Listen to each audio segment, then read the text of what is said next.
Once upon a time, in a quiet village nestled between rolling hills, lived a poor farmer named Erlan. Erlan had inherited a small patch of land from his father, a plot that barely yielded enough crops to feed him and his family.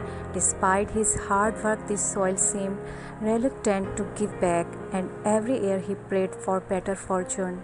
One dry season, when the crops were struggling more than usual, Erlan spent his days toiling under the hot sun, determined to salvage what little he could. One afternoon, as he was digging a trench to reroute water to his parched fields, his spade hit something solid. The sharp cling echoed in the still air. Puzzled, Erlan knelt and began to clear away the dirt with his hands.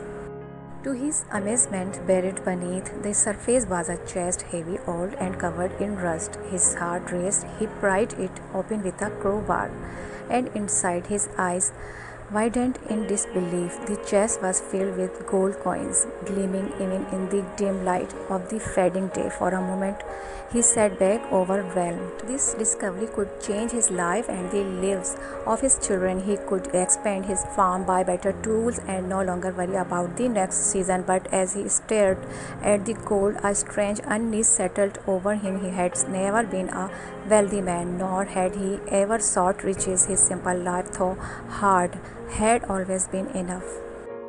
That night, Erland sat with his wife Myra discussing what to do. "We should be careful," she said wisely.